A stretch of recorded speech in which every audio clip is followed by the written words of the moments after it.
We're here with one of the legends of Pittsburgh's hip-hop scene. Not just a pioneer, but he will bust your backside in the freestyle.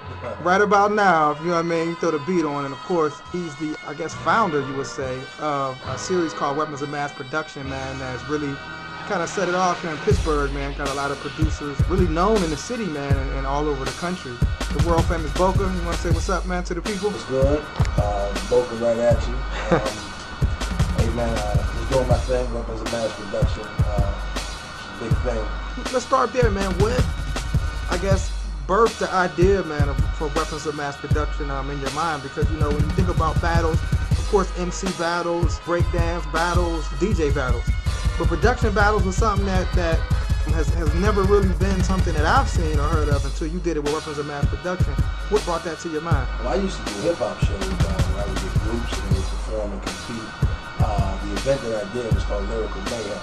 And I decided one day, I said I want to do another Lyrical Mayhem, but what I wanted to do was throw a beat battle before the actual competition. And come to find out, the beat battle actually went over smoother and better than the actual MC competition. The producers were easier to work with than MCs? Not only that, but it seemed like people were more intrigued to hear what was going to come out of their machines. You know, at this time, Caps was bringing the MPCs and the ASRs and things of that nature, you know, coming, you know, playing the beat straight off. And it was just a good show.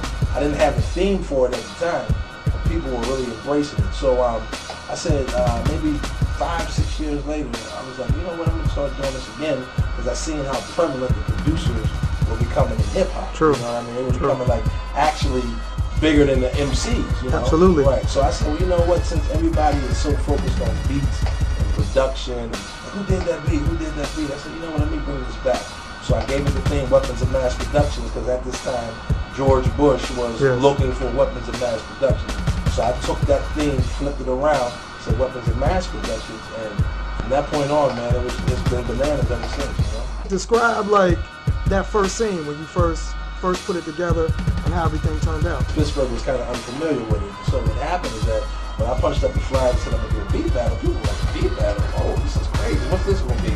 So I think people came just to see, like, what is this? What's going to happen? Right. And once it flew over well, now people started talking and, you know, everything started bubbling and now momentum came. So I started doing the second one and the third one. Before you know it, people were, you know, asking me, so when's the next beat battle? Right. I want to come. Producers were calling. Producers like, Boka, I got this track, I got this. And then keep in mind, we have cash prize, so that's always an incentive. Especially in the recession, brother. Right, exactly. It's interesting because of the history. To me, you know, Pittsburgh's history, of, especially production-wise, it's almost one of those unwritten chapters in hip-hop that a lot of people don't know about. And I'm getting these beats from these brothers in Pittsburgh, and I just think that they are as good, if not better, than a lot of what I hear on the radio all over the country. So can you talk a little bit about that? Well, first of all, before hip-hop, it was a jazz movement. You know? True. And when you look at that and look at some of the people who played during that jazz era, you know, you can really, you know, that's where it's all laid down.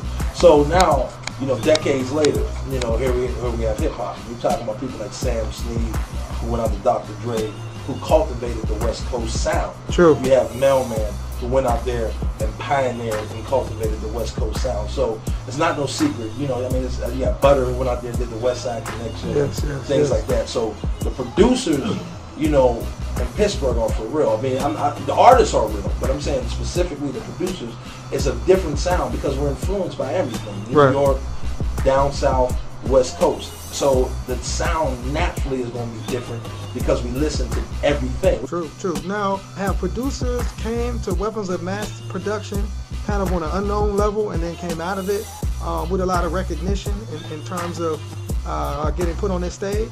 For sure, you know, when you get a producer in front of 200 people and let's say you have about 50 MCs and they're listening and they might come out of their pocket right there, which it has happened, and give that producer $100, $200. I want that track.